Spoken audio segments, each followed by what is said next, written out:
자, 문학은 마지막 부분 172쪽입니다. 172쪽. 우리 마지막 부분 우리 저번 시간에 한 게 수필이었어요. 수필은 자신의 경험 쓴 거라 했지, 그치? 자신의 경험 쓴 건데, 이 수필 중에, 편지, 기행문, 일기에 대해서 나오네요. 특히 선생님이 저번 시간에는 잠깐 언급했지만, 편지랑 기행문은 약간의 형식이 있어요. 근데 원래 선생님이 수필은 원래 형식이 없다 했잖아요. 그치? 없이 자유롭게 한다면 이 편지랑 기행문 약간의 형식이 있다. 이거 좀 기억하시면 되겠죠. 그거에 대한 자세한 내용 밑에 할게요. 자, 먼저 편지입니다. 편지는 정해진 사람에게 안부 소식 등을 적어보낸 글로, 특징은 읽는 사람이 정해져 있고, 왜냐면 누구에게 이렇게 쓰잖아요. 그치? 목적이 분명한 실용적인 글이다 라고 보시면 돼요. 실용적인 것은 쓸모가 있는 거 이렇게 생각하시면 되고, 자, 일정한 형식이 있어요. 첫머리, 사연, 끝맺음인데 이거에 대한 게 오른쪽에 있네요. 첫머리는 말 그대로 인사, 사연이 전달하고자 하는 거, 그리고 끝맺음이 이제 마무리인데, 말 그대로 첫머리를 같은 말로 서두라고 하고요. 서두, 그 다음에 사연, 끝맺음은 결미 써놓으시면 됩니다. 그래서 서두, 사연, 결미라는 약간의 형식이 있다라고 보시면 되고요. 그리고 읽는 사람과 상황에 맞는 예절을 갖췄어야 되고, 기술의 발달로 요즘에는 우편뿐만 아니라 전자, 이메일, 그리고 휴대전화 메시징 등도 하나의 편지로 본다 이렇게 생각하시면 될 것 같아요. 그리고 밑에는 기행문입니다. 우리 기행문은 여행 갔다 와서 쓴 거를 말하잖아요. 그치? 그래서 자, 요것도 들어가야 될 게 좀 세 가지가 있는데, 내가 어디를 갔다 왔다는 걸 써야 되잖아요. 그치? 그게 여기 먼저 볼게요. 여정이에요. 언제, 어디서, 어디를 여행했는지 쓰는 과정을 여정이라고 하고, 거기서 보고 들은 것을 견문, 그리고 거기서 느낀 점을 감상, 이렇게 보시면 됩니다. 그래서 여정, 견문, 감상, 이렇게 3요소 있다라고 보시면 되고요. 기행문의 특징 봐볼게. 기행문의 특징은 시간의 흐름이나 공간의 흐름에 따라서 적는 경우가 많고요. 주로 현재형 문장을 사용해서 실제 여행 중 온 것 같은 느낌을 줍니다. 그리고 여행한 곳의 문화, 풍습 등 사투리 등 그 지방의 특성이 드러날 수 있다라고 보시면 돼요. 예를 들어서 우리 여행 가서는 보통 먹거리가 중요하잖아. 그치? 그래서 여기서는 예를 들어서 대게가 많이 나는데 이런 것들 있잖아요. 그런 특성이 드러난다 라고 생각하시면 될 것 같아요.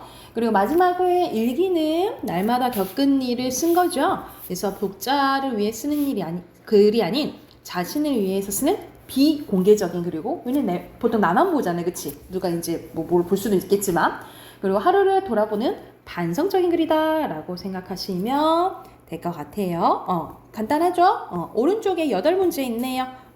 풀고 답 확인해 보겠습니다.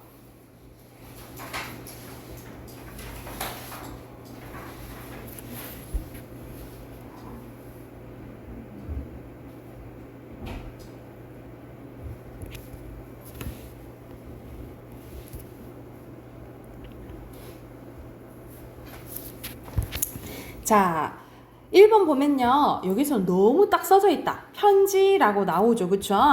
편지라고 나와서 편지 동그라미 해주면 되고, 그대한테 쓰는 거니까 그 사람 읽는 사람이죠. 밑에 보면은 양아록에서 약간 일기 형식입니다. 그치? 그래서 여기서 나쁜 손자를 걱정하고 있는 거고요. 5번은요. 불국사를 여행하고 느낀 점, 기행문 맞고요. 그리고 기억은 여기서는 여정은 아니죠. 그쵸? 거기서 보고 듣고 느낀 점에 해당된다라고 생각하면 되겠지. X예요. 그리고 어휘는 엄연히 면 쓰시면 됩니다. 자, 앞으로 가면은 딱 수필이 딱 2개 있거든요. 116쪽 먼저 갈게요. 116쪽. 자, 116쪽 보면 최재천은 이제 대표적인 과학자, 생물학자 여기서 보시면 되는데, 이 최재천이 쓴 고래들이 따뜻한 동요에는 제목부터 약간 의인법 쓰였다, 그치? 그래서 어떤 이제 동요회를 보이는지 한번 봐볼게요. 몇 년 전 일이다 하면서 과거 일을 이제 회상을 하네. 어디론가 가게에 바삐 걷던 중 저만 차 앞에서 휠체어를 탄 한 장애인이 차도로 내려서는 것을 보았대요. 위험한 터인데 왜 저러나 싶어 살펴보니 그의 앞에 큼직한 자동차가 인도를 꽉 메운 채 버티고 있는 게 아닌가. 어쩔 수 없는 상황에서 차 도로라도 돌아가려는 그에게 차들은 한치의 양보도 하지 않았고 심지어 요란하게 경적을 울리는 이들도 있었대요. 나는 황급히 그에게 다가가 그의 휠체어 손잡이를 잡으며 도와드리겠다고 했다. 그러나 나의 도움은 아무런 효과가 없었는데 차들은 여전히 매정하게 우리 앞을 가로지르고 있었고 세워달라는 내가 손을 흔들 때며 더 빠른 속도로 막 달려왔대. 그러자 그는 나에게 휠체어는 혼자서도 운전할 수 있으니 미안하지만 차도로 내려가 오는 차들 잠시 멈춰줄 수 있겠냐고 부탁했대. 그러면서 자기처럼 장애인은 되지 않도록 조심하라는 당부를 잊지 않았다. 나는 곧바로 차도에 뛰어들어 달려오는 차들을 막아 세웠고 그는 차도로 위안한 후 다시 인도로 올라가던 길을 계속 돌아갈 수 있었대. 자, 이 자신의 이제 경험을 얘기하면서 이제 자연계 이야기를 합니다. 자연계는 언뜻 보면 늙고 병약한 개체들은 어쩔 수 없이 늘 포식자의 밥이 되고 마는 비정한 세계처럼만 보인다. 그러니까 우리가 약육강식의 세계를 하잖아, 그치? 약간 강한 자면이니까 조금 살아남는다고 생각한다는 거죠. 하지만 인간의 버금가는 징을 지닌 고래들의 사회는 다르대요. 거동이 불편한 동료를 결코 나몰라라 하지 않는다. 다친 동료를 여러 고래들이 둘러싸고 거의 들어 나른다는 모습은 고래학자들의 눈에 여러 번 관찰되었는데 그물에 걸린 동료를 구출하기 위해서 그물을 물어 뜯는가 하면 다친 동료와 고래잡이 배 사이에 과감하게 뛰어들어 사냥을 방해하기도 합니다. 선생님이 그 뭐 다큐멘터리 보니까 막 이제 고래들이 막 와요. 막 고래들이 막 와가지고 막 도와달라는 듯이 막 표시를 해. 그래서 막 따라갔더니 이제 그물에 걸린 고래가 있었던 거야. 그래서 이제 그걸 구해달라고 막 사람들한테 요청하는 막 고래들도 있더라고. 그러니까 이런 식으로 막 도와준다는 거지. 그래서 고래는 비록 물속에 살지만 엄연히 허파로 숨을 쉬는 젖먹이 동물입니다. 그래서 부상을 당해 움직일 수 없게 되면 무엇보다도 물 위로 올라가 숨을 쉽게 얻게 되므로 쉽사리 목숨을 잃는데 그런 친구를 혼자 등에 업고 그가 충분히 기력을 되찾을 때까지 떠받치고 있는 고래의 모습을 보면 저절로 머리가 숙여진다. 고래들은 또 많은 경우 직접적으로 육체적인 도움을 주지 않더라도 무언가 괴로워하는 친구 곁에 오랫동안 머물러 주기도 한데 우리 사회 장애인에게도 휠체어를 직접 밀어줄 사람들보다는 그들이 스스로 밀고 갈 수 있도록 길을 비켜주고 따뜻하게 함께 있어줄 사람이 필요한 건지도 모른다. 그러니까 여기서는 고래 이야기하면서 누구 얘기하는 거야? 우리 인간계 얘기를 하는 거잖아, 그치? 그래서 고래도 이러니까 우리 사람도 이렇게 일해야 된다라고 얘기를 하는 거죠. 그들이 당당하게 삶을 꾸릴 수 있도록 여건을 마련해 준 후 그저 다른 이들에게 대하듯 똑같이만 대해주면 될 거다 하면서 여기 고래를 통한 우리가 얻을 수 있는 교훈에 대해서 얘기했다라고 보시면 돼요. 그래서 중심 대상은 당연히 고래겠죠. 그래서 장애인이랑 고래 쓸게요. 그리고 글쓴이의 생각과 태도는 고래 사회의 동료애가 우리 사회에 적용되길 바라는 거고요.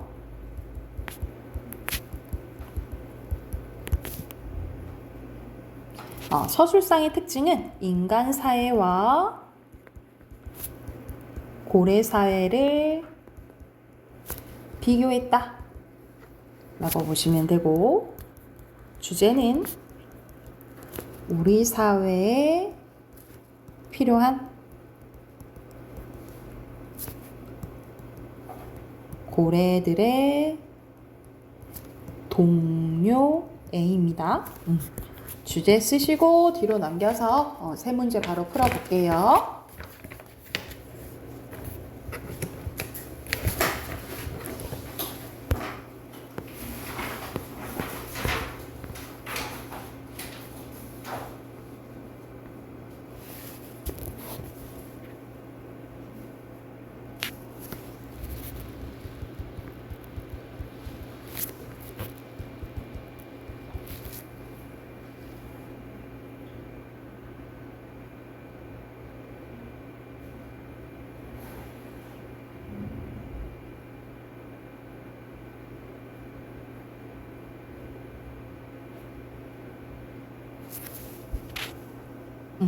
자, 여기서 1번에 장애인, 고래고요. 2번에 알맞은 것은 여기서는 이거 수필이잖아. 자신의 경험 쓴 거죠? 2번이고 3번이 아닌 것은 기억 고래에 대한 설명이잖아요.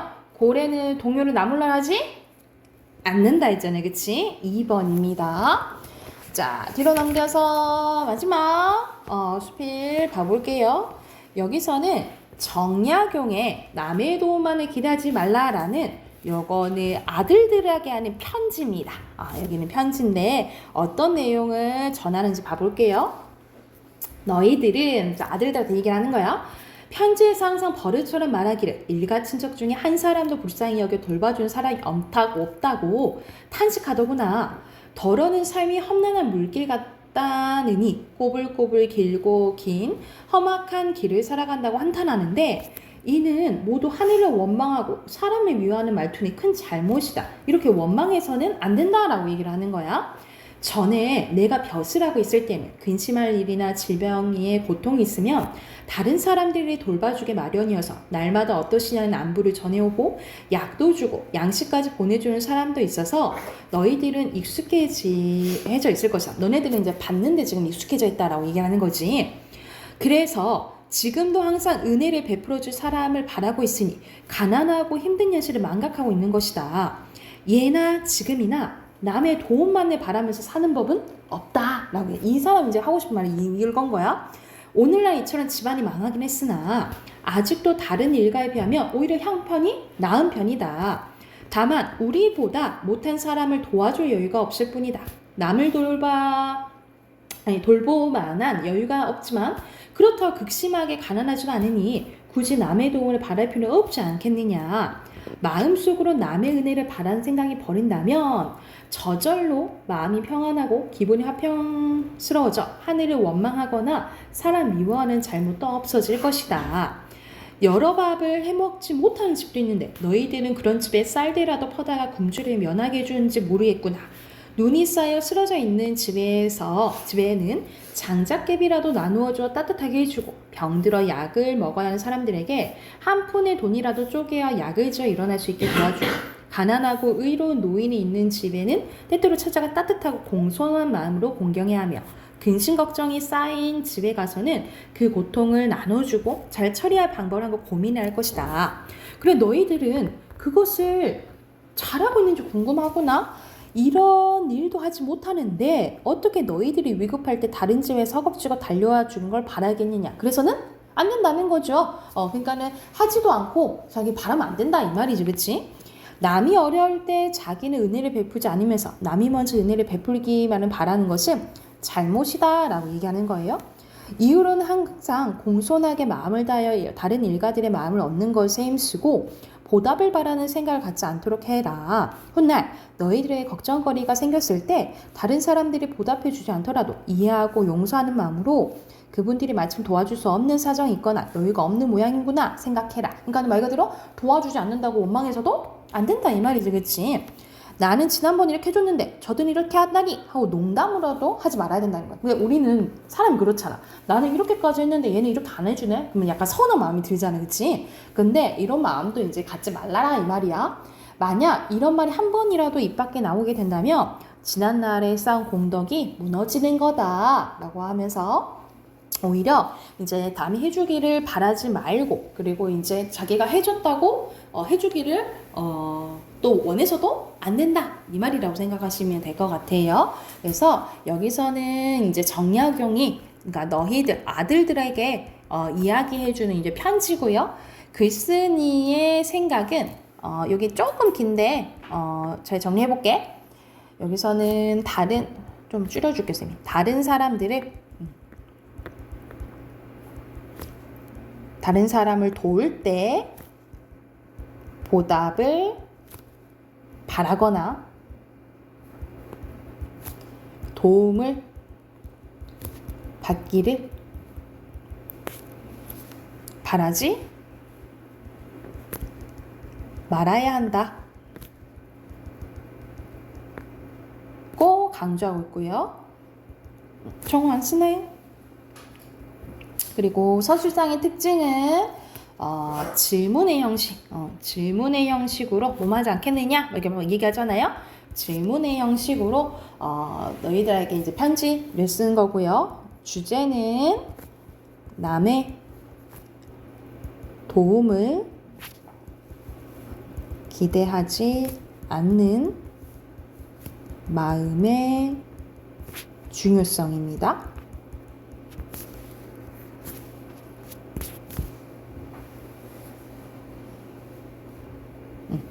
자, 쓰시고 옆에 네 문제 또 바로 풀어보세요.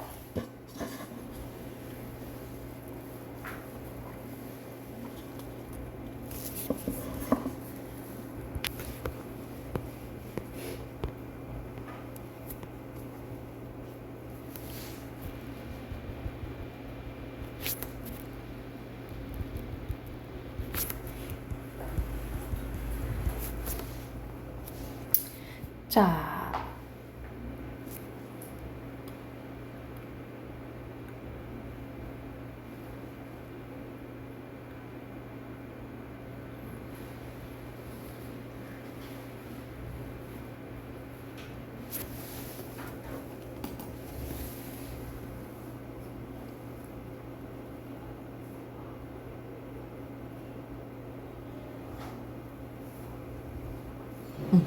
4번에 보면 순서대로 편지, 은혜, 보답이고요. 5번에 알맞지 않은 것은 도움 받기를 바라지 말라 했잖아, 그치? 4번이고 6번에 알맞은 거 몇 번? 정우 몇 번 했어요?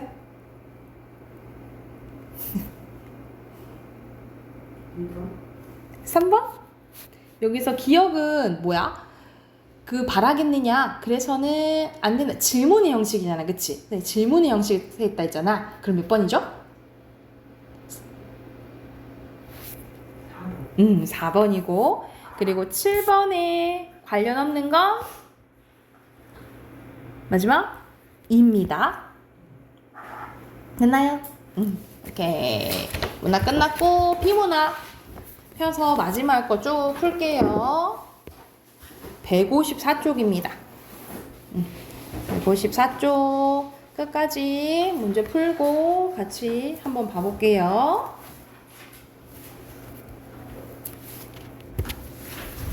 154쪽 같이 봅시다. 여기서는 적정 기술에 대해서 나오네요. 바로 1문단에서 적정 기술이 뭔지 개념 나와 있죠? 그것도 보통 개념이 중심 문장이라고 보시면 되겠죠? 적정 기술이란 제3세계라고 불리는 기술의 발전이 상대적으로 더딘 지역의 환경을 고려한 기술을 얘기를 한대요. 이 기술은 누구나 사용할 수 있을 만큼 쉽고 지속적으로 사용할 수 있으며 제3세계 사람들의 자립을 돕는 데 사용되기 때문에 작지만 따뜻한 기술이라고 볼 수 있대요. 적정 기술의 대표적인 예로는 축구와 소켓을 합친 말인 축구용 소켓을 들 수 있습니다. 아프리카의 여러 나라에서는 전기가 매우 부족하여 그곳의 아이들은 밤에 책을 읽거나 공부를 하기 어렵다고 합니다. 이러한 문제를 인식한 하버드 대학교의 학생들은 아프리카 사람들이 낮에 축구를 많이 한다는 점을 착안해서 축구 공용 발전기 소켓을 만들었는데 낮에 사람들이 이 소켓을 차는 것만으로도 전기가 만들어지고 축구공의 곁에는 플러그가 있어서 전등을 꽂으면 언제든지 축구공 안에서 저장된 전기를 사용할 수 있대요. 그래서 15분 동안 차면 이거를 이제 3시간 동안 밝힐 수 있다고 합니다. 그래서 이거는 정말 그러면 효율적이잖아, 그치? 그래서 여기서는 적정 기술이 사용된 예로 뭐가 나왔어요? 축구공 소켓이 나왔다 라고 보시면 되고 축구공을 차되 소켓을 발로 차기만 하면 되기 때문에 소켓은 누구나 사용하기 편리합니다. 또 한 번 사용하고 끝나는 것이 아니라 하나의 소켓을 지속적으로 사용할 수 있기 때문에 연료비가 들 걱정이 없고 환경을 오염시키지 않습니다. 그래서 이것들이 바로 소켓을 적정 기술로 볼 수 있는 이유래요. 여기서 핵심은 소켓이고요. 소켓과 같은 적정 기술은 저개발 국가에서 겪고 있는 물 부족, 빈곤, 질병 등 다양한 문제를 해결하는 데 도움을 준다. 물론 적정 기술이 현대사의 모든 문제를 해결할 수는 없다. 하지만 이 적정 기술의 가치를 깨닫고 이를 발전시킨다면 더 세계는 나아지지 않을까라는 생각이죠. 그래서 여기서 하고 싶은 말은 마지막 문장이라고 보시면 됩니다. 그래서 마지막 문장이 중심 문장이고 핵심은 그대로 적정 기술이에요. 그래서 여기서 하고 싶은 말은 거의 마지막에 나온 것 같죠.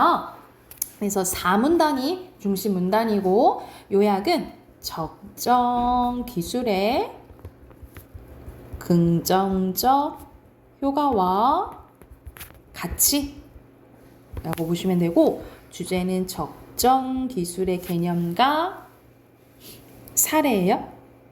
여기 적절해서네. 적정이죠, 적정? 됐나요? 밑에 적정 기술 2번에도 적정 기술이죠. 3번에 알맞지 않은 것은 여기서는 모든 문제를 마지막으로 보면 모든 문제를 해결할 수는 없다 그랬잖아요. 그쵸? 5번이고요.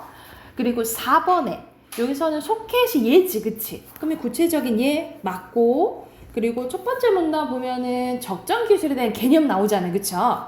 니은도 맞네. 그치? 대상의 구성 요소를 나누어 설명하는 것을 보통 구분 또는 뭐 분류 이렇게 보시면 되거든요. 뭐 이렇게 이건 나와 있지는 않고 여기서는 비교 대조도 없어요. 답 1번이고요. 5번에 알맞지 않은 것은 여기 적정 기술 하는 거 몇 번일까? 1번. 그렇지. 1번이에요. 자, 두 번째 것도 이어서 한번 봐볼게. 여기서는 음식을 오래 보관하는 방법입니다. 우리는 바깥에 놓아두면 쉽게 상하는 음식들을 냉장고에 넣어 보관하는데요. 냉장고에 들어간 음식들은 냉장고의 온도가 낮아서 쉽게 상하지 않고 그렇기 때문에 밖에 둘 때보다 음식을 좀 더 오래 보관할 수 있습니다.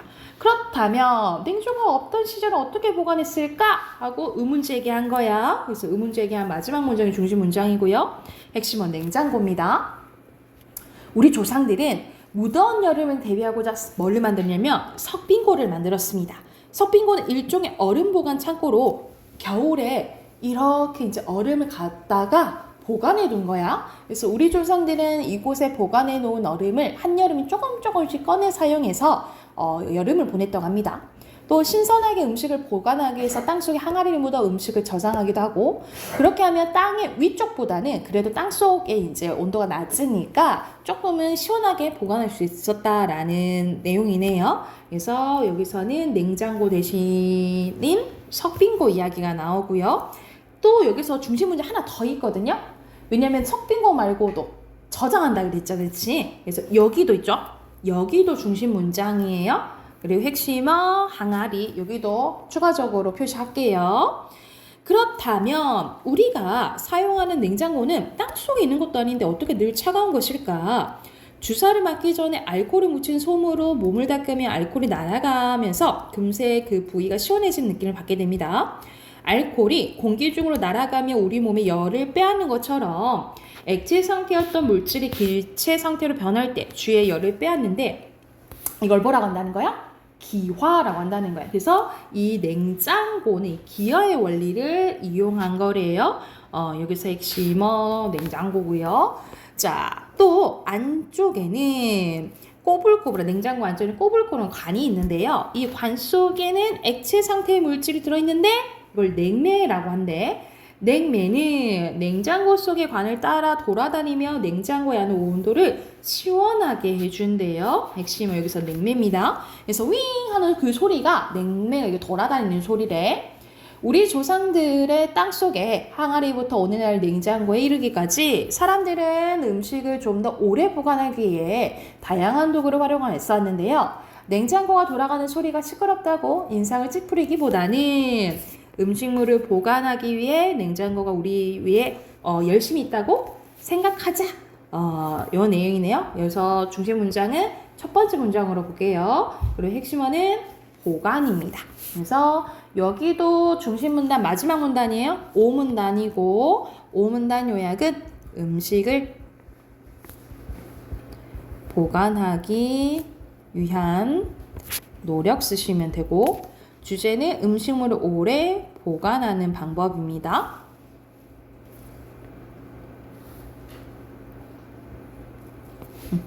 밑에 빈칸 넣으면 여기서는 석빙고, 그 다음에 냉장고, 7번에 보관이고요.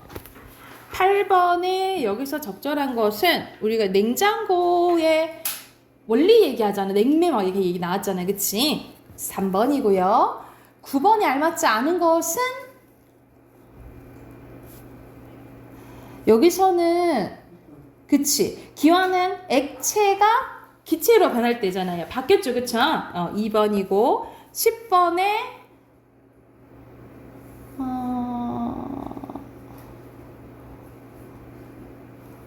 몇 번일까? 여기서는 언뜻 보면 다 맞는 말 같아. 잘 봐야 돼. 5번? 5번? 땡! 5번은 맞아요. 여기서 석빙고의 얼음은 겨울에